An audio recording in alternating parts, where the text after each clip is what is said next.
Bismillahirrahmanirrahim. Assalamualaikum warahmatullahi wabarakatuh. Innal hamdalillah nahmaduhu wa nasta'inuhu wa nastaghfiruh wa na'udzu billahi min shururi anfusina wa sayyiati a'malina. May yahdihillahu fala mudilla lahu wa may yudlil fala hadiya lahu. Asyhadu an la ilaha illallah wa asyhadu anna Muhammadar Rasulullah sallallahu alaihi wasallam wa ala alihi wa ashabihi amma ba'du. Ya ayyuhalladzina amanu taqullaha haqqa tuqatih wa la tamutunna illa wa antum muslimun.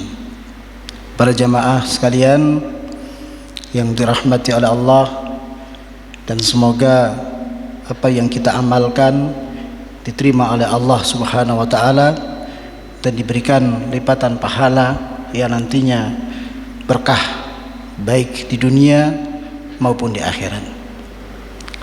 Pertama, marilah kita bersyukur pada Allah atas segala limpahan nikmat yang Allah berikan kepada kita, karena tentunya nikmat yang Allah berikan kepada kita semua, kalau kita hitung nikmat sangat banyak. Allah berfirman, wa in ta'uddu nikmatallahi la tuhsuha. Ya.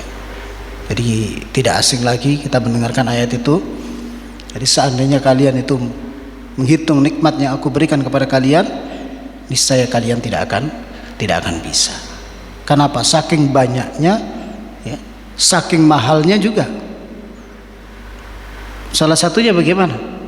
Coba yang merasa saya nggak punya uang, saya miskin, saya fakir, padahal dalam dirinya itu miliaran, bahkan triliunan. Kita tapi tidak sadar. Misalnya kamu tidak punya uang, boleh nggak dua mata kamu aku tukar dengan 500 juta? Boleh nggak Pak? Dua mata, karena itu akan menghilangkan nikmat-nikmat yang lainnya. Boleh nggak tangan kamu, kaki kamu aku tukar dengan 1 miliar?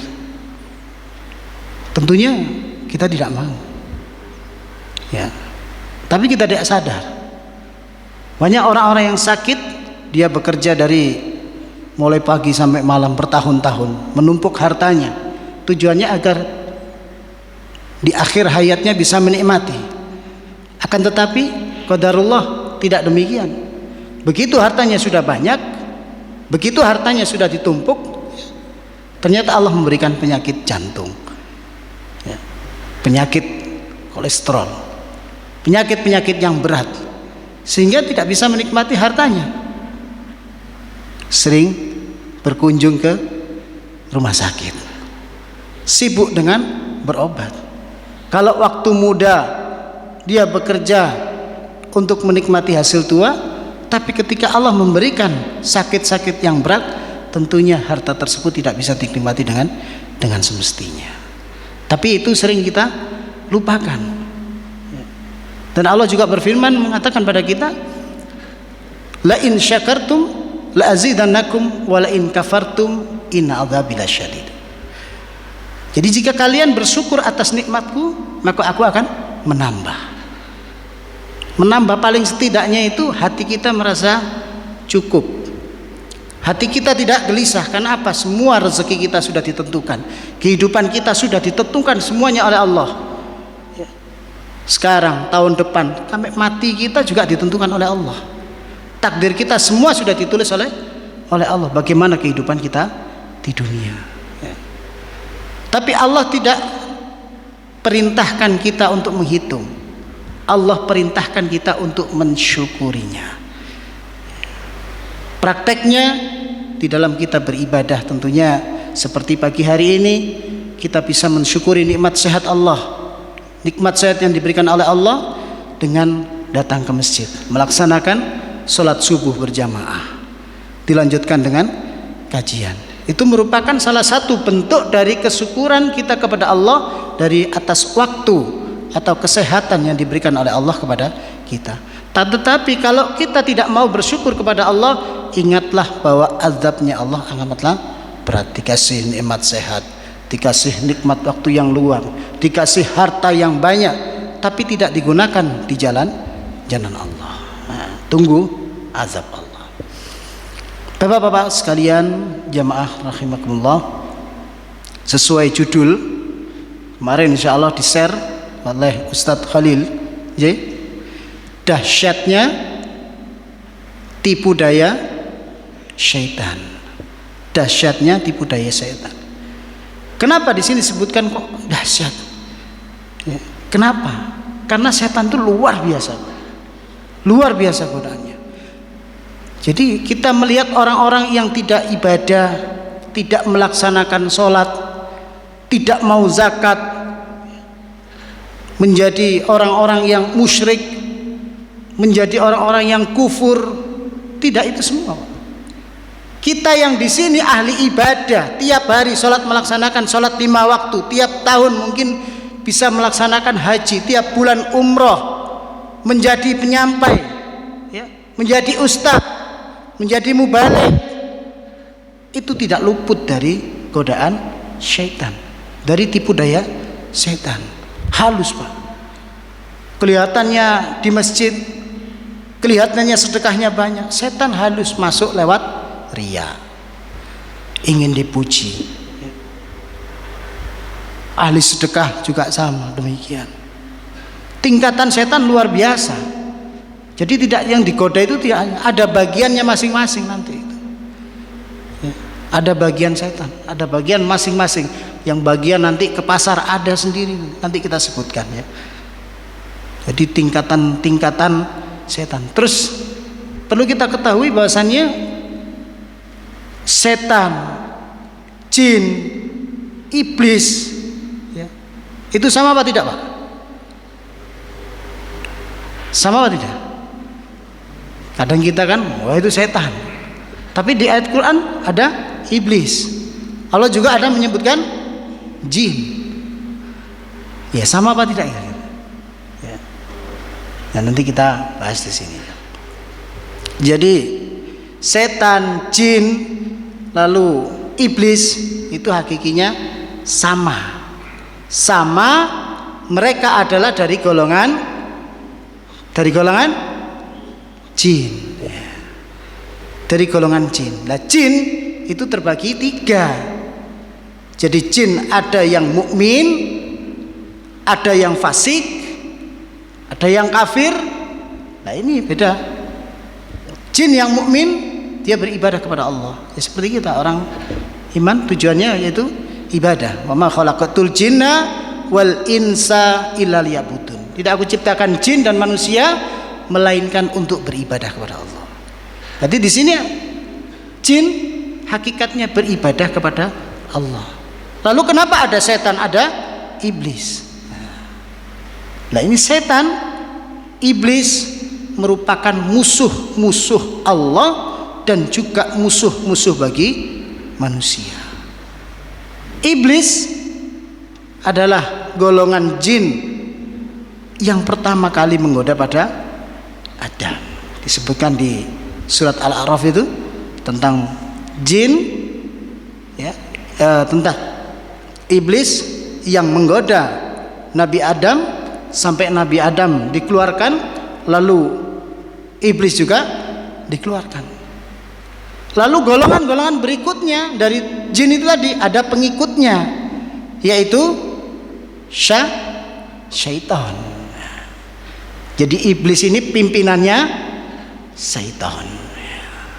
Jadi iblis adalah pimpinannya syaitan. Lah setan, nah ini nanti dibagi banyak. Ada setan yang bagian di pasar, ada setan yang bagian perusak rumah tangga, ada setan yang bagian memberikan pengaruh-pengaruh kepada ahli-ahli ibadah, pada ulama. Luar biasa, jadi dahsyat betul ya, pengaruh dari jin.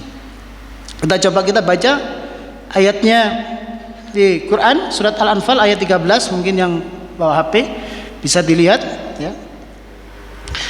Di ayat 13 Allah berfirman, qala fahbitu minha fama yakunu laka an tatakabbara fiha fakhruj innaka minas saghirin. Jadi iblis itu yang ayat sebelumnya ketika diperintahkan untuk menyembah Allah, lalu iblis menolak, menyembah Adam dalam arti sujud untuk penghormatan, bukan menyembah sebagai Tuhan ya, tapi sebagai penghormatan karena Allah menciptakan Adam sebagai manusia. Lalu iblis tidak terima ketika diperintahkan untuk sujud kepada Nabi Adam, tidak mau ya. Kalau malaikat mau bersujud, illa kecuali iblis di ayat 11 itu ya. Lalu Allah mengatakan demikian, sehingga Allah murka kepada iblis. Turunlah kamu dari surga karena kamu tidak sepatutnya menyombongkan diri di dalamnya, maka keluarlah, sesungguhnya engkau termasuk orang-orang yang hina. Karena menyombongkan dirinya, merasa, kenapa aku perintahkan untuk sujud kepada Adam, engkau tidak mau. Aku diciptakan dari api, Adam diciptakan dari tanah. Dia merasa bahwa dirinya lebih baik daripada Adam. Nah, itu diri kita juga sama. Kalau kita merasa sombong ya, merasa lebih baik daripada yang lain, itu hati-hati Pak ya. Karena itu adalah salah satu sifatnya iblis. Kalau kita sudah menyombongkan diri, sudah terkadang orang itu congkak ya, lupa diri dari apa dia diciptakan, siapa yang menciptakan, siapa yang memberi segalanya, dia lupa ya. Akhirnya dia merasa tinggi, tapi ketika nanti dijatuhkan oleh Allah baru terasa. Makanya semoga kita semua terhindarkan dari sifat sombong. Lalu iblis mengatakan, qala anzirni ila yaumi yub'atsun. Ketika diperintahkan oleh Allah untuk turun dari surga, karena iblis itu ya penduduk surga, beribadah ribuan tahun di dalam surga. Gara-gara diciptakan Nabi Adam merasa iri ya, tidak mau tersaingi ya. Akhirnya iblis mengatakan, innaka minal mundharin. Iblis mengatakan, anzirni ila yaumi yub'atsun. Minta tempo waktu. Ya Allah, berilah aku waktu ya. Berilah aku waktu sampai hari kiamat, sampai mereka dibangkitkan. Artinya apa? Diberikan waktu untuk menyesatkan manusia nanti di hari kiamat. Lalu Allah berfirman, innaka minal mundharin. Sesungguhnya kamu termasuk orang-orang yang diberi tangguhan. Allah memberikan izin Pak. Jadi Allah memberikan izin waktu, silahkan kamu tinggal di dunia menggoda anak turun Adam sampai nanti hari kiamat. Lalu iblis mengatakan, fa bima aqwaitani la aqudanna lahum siratal mustaqim. Iblis mengatakan, karena engkau telah menghukum aku sesat sehingga aku turun di dunia, maka aku akan benar-benar menghalang-halangi mereka dari jalan engkau yang lurus. Iblis enggak terima. Jadi iblis enggak terima kita di dunia bisa beribadah kepada Allah, bisa menyembah pada Allah tanpa hambatan, tanpa gangguan, enggak terima ya. Ini sudah menjadi janji iblis dan nanti bala tentara. Summa la'atiyannahum min baini aydihim wa min khalfihim wa an aymanihim wa an sama'ilihim wa la tajidu aktsarahum syakirin. Aku akan menduduki mereka, mendatangi mereka dari depan ya, dari belakang mereka, dari kanan mereka dan dari kiri mereka, dan engkau tidak akan mendapati kebanyakan mereka orang-orang yang bersyukur ya. Jadi nanti hambamu anak turun Adam, aku akan menggodanya ya. Di sini ditafsirkan bahwasannya dari depan iblis atau bala tentaranya akan menanamkan keraguan tentang kehidupan akhirat. akan menanamkan keraguan tentang kehidupan akhirat. Mereka tidak percaya bahwa setelah kita hidup di dunia nanti akan mati. Setelah mati ada alam kubur, ada alam barzah, ya, terus sampai alam akhirat, surga dan neraka. Mereka tidak punya keyakinan demikian. Ya. Mereka tidak punya keyakinan demikian. Padahal di surat Al-Mu'minun itu ayat, insyaallah ayat 12 sampai ayat 16 itu insyaallah disebutkan mulai kejadian manusia Nabi Adam sampai dia diciptakan, ya, jadi manusia, lalu hidupnya di dunia sampai dia mayit, menjadi mayit. Setelah menjadi mayit nanti akan dibangkitkan, sudah jelas. Tapi setan menggoda dari arah depan, itu tadi, membutakan dengan akhirat. Banyak orang-orang yang mengatakan saya tidak sholat, ya. Kenapa sholat? Oh, nanti setelah mati ya sudah, nggak ada kehidupan lagi. Orang-orang kafir zaman demikian, dulu juga demikian, tidak percaya dengan berita-berita akhirat. Mereka tidak percaya. Mereka menganggap bahwa itu hanya bualan-bualan saja, ya. Kalau setelah mati ya sudah selesai. Lalu dari arah belakang, digoda dari arah belakang, yaitu membuat manusia terlalu mencintai dunia dan lupa dengan akhirat, ya.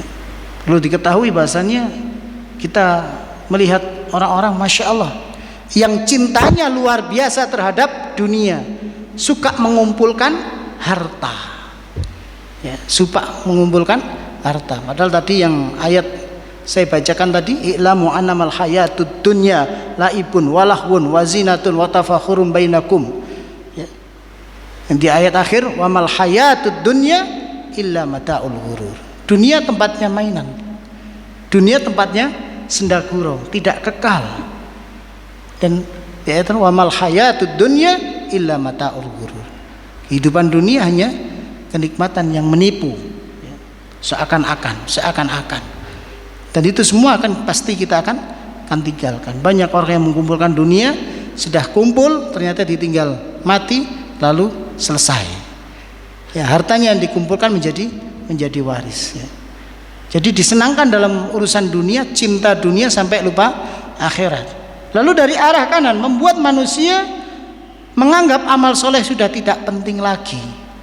Tidak heran, Pak, kalau ada wali, ya, atau orang-orang yang sudah ma'rifatullah, mungkin mengenal Allahnya lebih tinggi sehingga sudah nggak sholat lagi, ya. Sudah merasa paling dekat dengan Allah, sudah nggak perlu sholat lagi. Ada, ya. Saya punya teman-teman yang demikian. Tapi orang-orang yang sudah tua, ya, itu nggak pernah sholat, karena dia mempunyai keyakinan salah satunya itu, kalau sudah hati itu dekat dengan Allah, ya sudah, nggak usah sholat, nggak usah itu. Sholatnya tidak ada. Lalu dari arah kiri menghiasi kemaksiatan sehingga tampak indah, ya, dan diikuti banyak orang. Jadi kemaksiatannya itu tampak indah di hadapannya, dia nggak terasa, dia tersesat tapi nggak terasa. Lalu mengajak pengikut, ya. Lalu mengajak pengikut-pengikutnya, ya, aliran-aliran yang naudzubillah min dzalik, ya, sampai mengikuti paham-paham yang di situ malah bertentangan dengan Allah Rasul, ya. Ya, seperti tadi, dia tidak mengerjakan sholat, dia tidak puasa, tapi di situ ada pengikutnya juga banyak.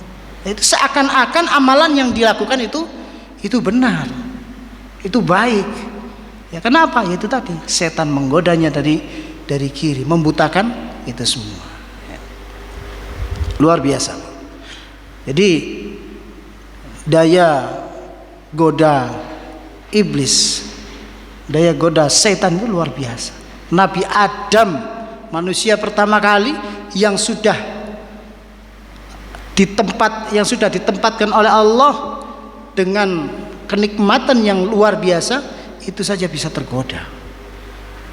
Anaknya Nabi Adam, Qabil, Habil, karena iri, ya, merasa dirinya mendapatkan pasangan yang tidak sesuai, iri, akhirnya membunuh Habil. Siapa itu? Tidak lepas dari godaan syaitan. Menjadi ustadz, punya pesantren, diakui sebagai ulama, ternyata menghamili santrinya. Naudzubillahi min dzalik. Menghamili santrinya. Pejabat yang terkenal, tiba-tiba beritanya korupsi. Godaan setan luar biasa, Pak. Kelihatan rumah tangga yang harmonis, tiba-tiba selingkuh. Godaan luar biasa. Ini tipu daya iblis, tipu daya setan. Makanya kita harus waspada betul-betul. Hati kita betul-betul harus dijaga, betul-betul harus dijaga. Ya. Dalam kondisi apapun kita berusaha untuk menjaga, karena halus, Pak. Nanti kita bahas di bawahnya, nanti ada beberapa nama dari anak turun iblis. Ya. Biar kita nanti sadar, saya kok marah ini. Saya kok marah dengan istri saya ini. Saya kok bertengkar ini. Siapa ini? Ada nanti namanya, ya. Saya kok jadi pedagang, kadang-kadang kok saya menipu. Nah, ini ada. Kita ke pasar lihat orang kok berantem, kok menipu, kok ngurangi timbangan, ya. Oh, dia tergoda oleh setan ini, ya. Ada, ya. Itu nanti bisa kenal. Jadi kalau kita kenal nanti enak. Oh, ternyata setan ini yang menggoda saya. Nah, dipaham, ya. Baik, ada beberapa nama dari anak turun iblis, ya. Kita bahas yang pertama, yaitu namanya Hinzib atau Hanzab, ya. Nah, itu yang digoda siapa? Semua, ya. Orang-orang ahli masjid ini yang digoda, Pak, ya. Orang-orang yang ahli masjid ketika mendengarkan sholat, ya, ketika mendengarkan azan, ketika bacaan imamnya digoda, makmumnya juga digoda. Hinzib atau Hanzab ini bertugas khusus untuk menggoda orang-orang yang sedang mengerjakan sholat, ya. Allah perintahkan di dalam surat Al-Mu'minun, ya, di ayat 2, walladzina hum fi sholatihim khashi'un. Allah perintahkan orang-orang yang di ayat sebelumnya, qad aflahal mu'min, sungguh-sungguh beruntung orang iman. Di ayat 2, walladzina hum fi sholatihim khashi'un. Siapa orang iman? Yaitu orang-orang yang ketika mengerjakan sholat mereka dengan khusyuk. Lah ini, karena perintah Allah demikian, iblis nggak suka, setan nggak suka. Iblis nggak suka, setan nggak suka. Jadi ada tugas khusus. Kalau semua presiden punya menteri khusus, menteri bagian goda orang yang sholat. Jadi dia punya keahlian khusus. Ya, iblis itu hidupnya lebih lama, lebih berpengalaman. Kita tidak bisa melihat iblis, kita tidak bisa melihat setan, tapi setan mampu melihat kita. Kehidupan kita sehari ini bisa dilihat oleh setan. Nah, ketika sholat juga sama, kita digoda. Digoda bagaimana? Satu, menjadikan pikiran kita melayang-layang. Kita digoda ketika sholat lupa dengan apa yang kita baca, kita nggak paham, ya. Kita berusaha untuk mengerti apa yang kita baca. Alhamdulillahirabbil alamin. Segala puji bagi Allah, Tuhannya semesta alam. Ar-Rahmanir Rahim, Maha kasih sayang, Maha pengasih lagi Maha penyayang. Maliki yaumiddin, zat yang merajai dari kiamat, ya. Nanti kita baca suratnya juga demikian. Berusaha, ya. Kalau kita digoda, ya memang semua pasti digoda, tapi kita berusaha di situ supaya kita sholat kita bisa lebih khusyuk. Ya, salah satunya itu tadi, mengerti maknanya, memahami. Terus ditambah lagi kita niatnya yang kuat. Dari rumah betul-betul kita berusaha pakai pakaian yang rapi, wudhu disempurnakan, sholat itu tadi berusaha untuk memahami maknanya. Ya. Jadi gangguan-gangguan saat sholat, misalnya lupa dengan jumlah rakaat karena teringat hal-hal yang lain dan lupa berapa rakaat yang dikerjakan. Ya. Jadi kita pas waktu sholat 4 rakaat sudah dapat 3 rakaat, agak bingung ini tadi berapa, 2 apa 3 ya, 2 apa 3, pernah ya? 2 apa 3 ya? 2. Imam juga sama ya, terkadang lupa karena apa, itu tadi masih terbawa dengan duniawi. Gangguan saat membaca ayat Al-Quran, pikiran menjadi tidak fokus dan tidak menghayati bacaan sholat. Jadi kita membaca itu nggak ngerti seperti ya. Kita ruku, kita iktidal, nggak ngerti, kosong ya. Jadi kita kosong. Mari kita berusaha untuk pahami sedikit demi sedikit ya, memang itu tidak mudah. Lalu ada gangguan lagi, misalnya kayak kepingin kentut ya, kayak kepingin buang air besar. Jadi rasanya padahal sudah ditunaikan tapi kepikiran terus ya. Jadi sholat ini saya kudu kentut ya. Sehingga apa? Sehingga sholatnya nanti kacau balau. Ini dibatalkan nggak? Ya begitu. Kalau dibatalkan ini sudah rakaat terakhir ya, sayang ya. Nah, kalau memang keadaan seperti itu ya lebih baik dibatalkan daripada nanti pas waktu sholat goyang-goyang ya. Karena apa? Nggak khusyuk, karena apa? Nahan kentut atau nahan kencing ya. Pikiran tentang duniawi. Allahu Akbar, jemuranku belum tak angkat ya. Pas waktu sholat hujan turun ya, ingat jemurannya, ingat kompornya, ingat masaknya dan lain-lain sebagainya, sehingga kacau balau nanti sholat. Itu adalah siapa? Khinzib ya. Nanti kalau pas waktu sholat kok tidak khusyuk, ini khinzib, ini khanzab ini ya. Padahal kita diperintahkan oleh Allah, wasta'inu bis-sabrah wa innaha lakabiratun ilal alal khasiin alladzina yadunnuna annahum mulaku rabbihim wa annahum ilaihi rajiun. Jadikanlah sabar dan sholat itu sebagai penolongmu ya. Dan sesungguhnya yang demikian itu sungguh berat. Kita sholat khusyuk itu berat Pak, memang berat.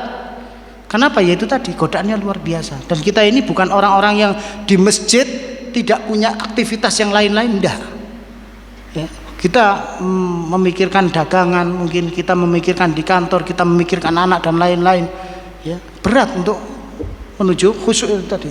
Tapi ya kita berusaha untuk menuju ke sana. Itu orang-orang yakin bahwasannya mereka akan menemui Tuhannya dan bahwa mereka akan kembali kepada Allah ya. Hanya orang-orang yang betul-betul yakin dengan Allah, yang betul-betul sabar ketika waktu sholat. Artinya apa? Mereka sabar betul-betul menjalankan ibadah kepada Allah ya. Bisa fokus, bisa khusyuk, bisa tumaknina gerakannya, bacaannya. Kita berusaha untuk ke arah sana ya. Berarti paham ya? Yang pertama setan bernama Khinzib. Lalu yang kedua, anak turun iblis ya, yang bernama Zalanbur ya. Nah, turun iblis ini bertugas apa? Dia bertugas untuk mempengaruhi para pedagang ya. Siapa yang digoda ya? Kebanyakan di pasar. Jadi dia punya tugas khusus bagaimana orang yang di pasar itu bisa saling tidak jujur, saling menutupi kekurangan dagangannya, saling bohong ya. Kita di pasar sapi, di pasar kambing ya, pasar hewan ya, ini sudah ditawar Pak 20 juta padahal tidak ada yang nawar ya. Atau mungkin dengan teman-temannya, nanti kamu tawar ya, kalau ada orang menawar sekian nanti kamu tawar sekian, temannya lain. Mungkin yang pembeli asli ini boleh 18 juta Pak, wah ini sudah ditawar 20 juta, nanti datang temannya, boleh saya beli 21 juta. Wah, enggak boleh, ini sudah ditawar lagi. Nanti temannya datang lagi, boleh. Ya, akhirnya yang beli tadi merasa, wah ini barang bagus ini. Nanti bisa dibeli dengan harga yang mahal, tapi sebenarnya murah. Nah, tipu daya setan jambur ini, ya. Mengurangi timbangan di otak-atik. Kelihatannya pas, tapi setelah dibawa pulang ke rumah ternyata kurang. Ya, ternyata kurang. Terus membuat kekacauan di pasar antara pedagang satu dengan yang pedagang yang lain pakai sihir. Bagaimana pesaingnya bisa tutup itu nggak kelihatan. Ada Pak, ya. Jadi saya itu buka tiap hari, tapi kenapa orang lewat kok mengatakan tutup? Teman-teman saya ada yang dagang seperti itu. Nyata ya itu tadi. Nyata di depan tokonya ada dikasih tanah kuburan, bunga dan lain-lain sebagainya. Itu pekerjaan setan zalanpur. Padahal kita diperintahkan ketika berdagang itu supaya jujur. Innat tajara yab'atsuna yaumal qiyamah fajjan ran illa man ittaqallah wa bara wa sadaqa. Jadi sesungguhnya para pedagang akan dibangkitkan pada hari kiamat nanti sebagai orang-orang yang fajir, orang-orang yang jahat, kecuali pedagang yang bertakwa kepada Allah, berbuat baik dan berlaku jujur. Jadi ada ancaman tertentu bagi pedagang-pedagang yang tidak jujur. Jadi pedagang yang saling jujur maka akan mendapatkan keberkahan. Tapi sebaliknya kalau tidak jujur maka tidak akan mendapatkan keberkahan. Ya. Tokonya menjadi istilahnya di situ nggak berkah. Kelihatannya untung tapi semakin lama semakin habis. Lalu yang ketiga adalah setan dasim. Mungkin pernah dengar nggih setan dasim. Napa Pak? Dasim. Zal, sim, mim, dasim. Setan ini bertugas khusus untuk menghancurkan rumah tangga. Ya.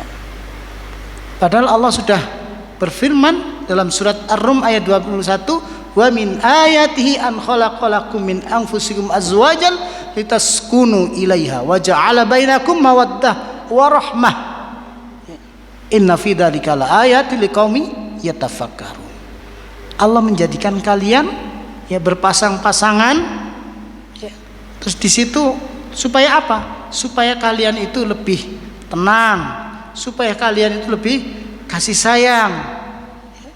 Dengan demikian kalau sudah kasih sayang, tenang, otomatis tercipta rumah tangga yang sakinah, mawaddah, warahmah, yang penuh dengan keberkahan sesuai dengan janji-janji Allah. Rezekinya akan berlimpah, pahalanya banyak dan lain-lain sebagainya. Dan dengan demikian setan yang namanya dasim ini nggak terima Pak, nggak terima. Perceraian di Mojokerto berapa jumlahnya? Mungkin yang tugas di pengadilan tahu ya. Di seluruh Indonesia banyak sekali. Apalagi pas waktu zaman setelah Covid itu, wah banyak, luar biasa tingkat perceraian yang tinggi ya. Karena perempuan yang merasa saya hidup sendiri mampu daripada saya punya suami nggak bertanggung jawab, nggak bekerja dan lain-lain sebagainya, lebih baik saya cerai. Nanti kalau saya cerai bisa bebas, bisa mencari suami lagi yang lebih. Ya, nyatanya malah menjanda terus ya. Ya, ketika berumah tangga juga demikian, saling menyalahkan, saling menuntut. Salah sedikit sudah ungkapannya luar biasa, saya tak pulang saja, pulangkan saja ke rumah orang tuaku ya. Ada permasalahan tidak bisa diselesaikan, ayo kita ke pengadilan. Ini siapa? Dasim. Dan di sini tidak bersangkutan dengan antara suami dan istri saja, merunut semua Pak. Dasim ini luar biasa. Jadi nanti menggoda dari mana? Dari anaknya nanti. Anaknya bandel akhirnya menjadikan ayah ibunya bertengkar. Kalau tidak dari sini, dari mertua. Kalau tidak dari mertua, dari saudaranya. dari ipar, luar biasa Dasim. Jadi nggak terima kalau orang yang sudah menikah hidupnya tentram-tentram saja, nggak terima. Maka kita semua Pak yang berumah tangga di sini, kalau kita menjumpai demikian, ada melihat istri salah, suami salah, kok tiba-tiba kita gampang marah, ya sadari, ini Dasim ini ya, Dasim. Saya juga demikian Pak. Saya juga demikian. Artinya apa? Ketika terjadi mungkin beda pendapat, ya, akhirnya saling marah. Ini Dasim mau berhasil ini. Saya gitu kan. Biar apa? Sama-sama sadar. Ya, biar tidak berkelanjutan. Dan ada beberapa orang Pak, yang tentunya kita tidak boleh dendam padanya. Kita tidak boleh marah-marah padanya. Kita tidak boleh memakinya. Kita tidak boleh mendoakan jeleknya. Salah satunya istri.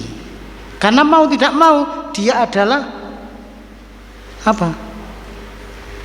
Ya. Jadi orang yang paling dekat, orang yang menemani kita dari 24 jam lah, itu menemani. Ya. Menemani kita, menemani suami, ya, menemani pasangan. Nah, kalau istri kita, suami kita, terus kita laknat, kamu enggak nurut sama saya. Kamu sebagai suami tidak bertanggung jawab dengan saya. Kamu tak doakan laknat, semoga engkau tabrak. Nanti ketabrak siapa yang repot Pak?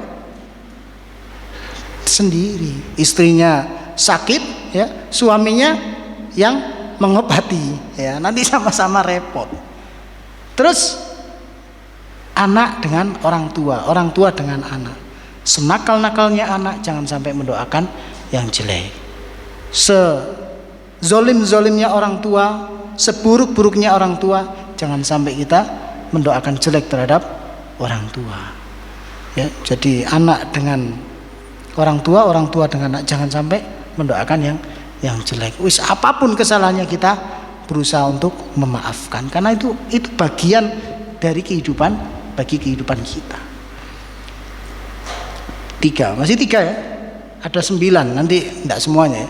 Terus yang keempat yaitu mitros. Setan yang namanya mitros.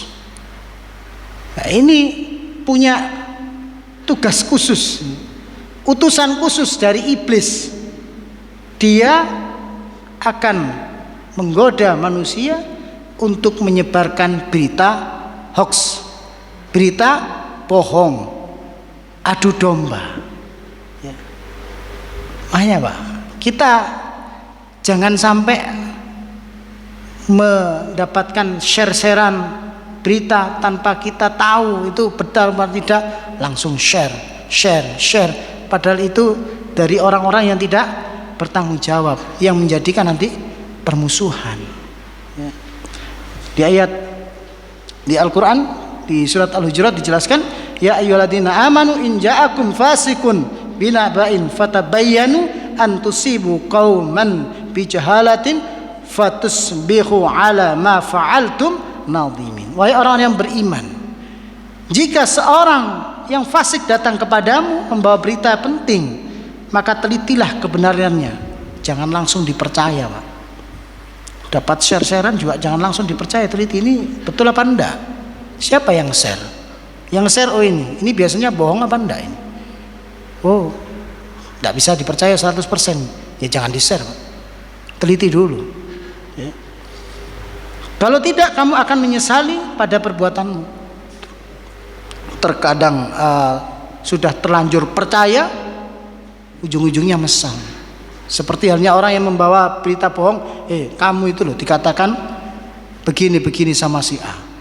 Tanpa diklarifikasi, tanpa dicari tahu, langsung dia marah. Kenapa? Merasa difitnah. Ya banyak orang-orang yang terfitnah seperti itu, akhirnya ujung-ujungnya apa? Datang pukulin langsung, datang bahkan dibunuh. Ya. Ini menjadikan penyesalan yang dalam ternyata. Yang kelima adalah anwar, ya, awar, yang bertugas khusus untuk menggoda laki-laki dan perempuan untuk terjerumus dalam perzinaan. Ini luar biasa, halus, ya. Godaan setan awar ini halus sekali. Orang dari hanya memandang saja, ya dilihat, wah ini kelihatannya cantik dah, nanti masuk nominasi ini. Nanti lama-lama ada yang punya nomornya. Demikian. Akhirnya sudah didapatkan nomornya, perkenalan, saling membuka diri. Akhirnya lama-lama menjadi kebiasaan, akhirnya ketemuan. Setelah ketemuan ada kecocokan, akhirnya jadian. Akhirnya setelah jadian jalan. Lama-lama jalan-jalan terjadi perzinahan. Naudzubillahi min dzalik. Kalau sudah masuk ke dalam zina itu nanti berat lagi, Pak. Kita lihat di televisi, kita lihat di media sosial, masya Allah. Ketika orang zina, di situ ketika ketahuan dihinakan di dunia, diviralkan. Ya, ada pejabat yang berzina, diviralkan, nama keluarganya hancur di situ. Belum lagi nanti kalau hamil, anaknya nggak jelas, ya, mungkin selingkuhnya lebih dari satu dan lain-lain sebagainya. Anaknya menjadi korban. Ada lagi yang luar biasa, Pak. Ya, sudah zina, setelah itu dapat kabar dari yang perempuan, sayang, saya hamil. Sudah gelap mata karena takut untuk bertanggung jawab. Akhirnya apa? Perempuan diapakan, Pak? Dibunuh. Bisa jadi perempuannya dibunuh atau aborsi misalnya. Itu luar biasa, akan melakukan dosa-dosa besar yang lainnya. Setelah dibunuh nanti ketakutan, bingung, apa yang harus saya lakukan setelah membunuh? Setan masuk lagi, potong-potong, ya, mutilasi. Setelah itu nanti setan itu mengembangkan terus, akhirnya lain-lain. Itu penyesalan yang sangat dalam. Apalagi yang sudah betul-betul terjerumus sampai mati, sudah melakukan perzinahan, sudah membunuh, setelah itu meyakini kalau saya masih hidup pasti saya nanti akan dihukum. Akhirnya bunuh diri. Masya Allah, ya, sudah berapa dosa besar yang dilakukan dan bunuh diri. Naudzubillahi min dzalik. Luar biasa. Jadi godaan iblis ini sangat luar biasa. Jadi berhati-hati, betul-betul kita berhati-hati. Wala taqrabuz zina innahu kana fahisatan wa sa'a sabila. Jadi jangan dekat-dekat dengan perzinahan. Dekat-dekat dengan perzinahan ya sesuatu yang mendekati nanti terjadinya perzinahan, yaitu tadi berdua-duaan, berkholwat, ya, seperti itu. Karena apa? Itu jelek dan jelek jalannya, ya, nanti rusak semua, akan rusak, menghancurkan nama keluarga, ya, menghancurkan dirinya sendiri, dimanapun nanti akan terkena jelek. Anaknya nanti terkenal dengan sebutan, kamu tidak punya bapak, ya, kamu lahir tanpa ada pernikahan. Luar biasa. Sampun apa nih? Cukup nih, ngapunten nih. Tidak panjang, betul terasa. Padahal masih banyak nama-namanya. Barakallahu fikum. Semoga apa yang saya sampaikan itu bisa menjadi nasihat penting dalam diri saya utamanya dan kita semuanya. Jadi setiap kita mau melakukan dosa, kita ingat, wah ini perbuatan dasim ini, oh ini perbuatan awar ini, dan lain-lain sebagainya. Banyak kekurangannya, saya mohon maaf yang sebesar-besarnya. Saya cukupi sekalian. Assalamualaikum warahmatullahi wabarakatuh.